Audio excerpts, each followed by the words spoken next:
For this video nga pala ay tamang gala nga pala ako dahil meron nga pala akong aayusin na business. Kaya naman ganito ang mga nangyari sa akin ngayong araw.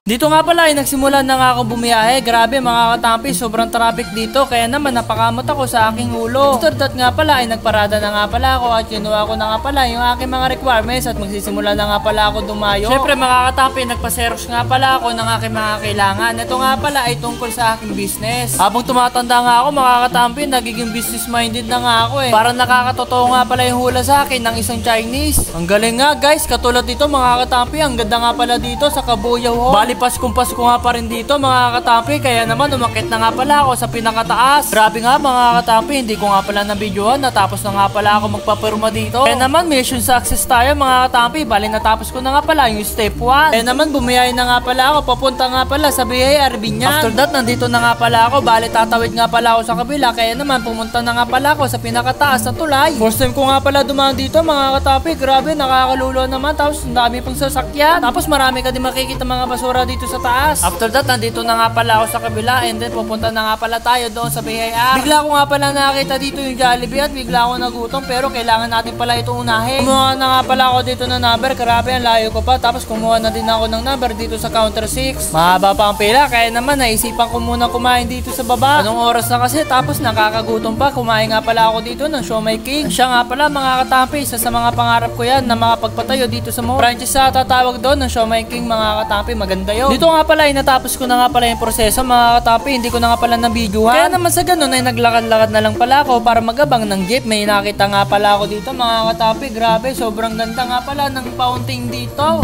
Guys, daming toys dito. Daming isa. Guys, tingwit kaya ako dyan. Lang ako.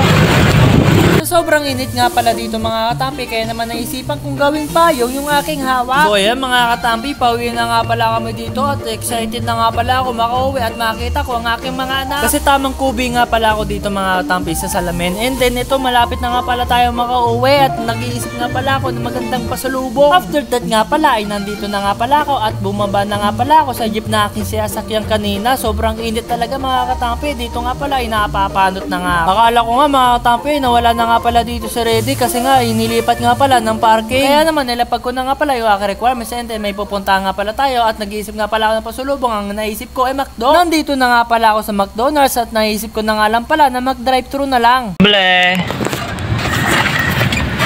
Pabili po. Order po.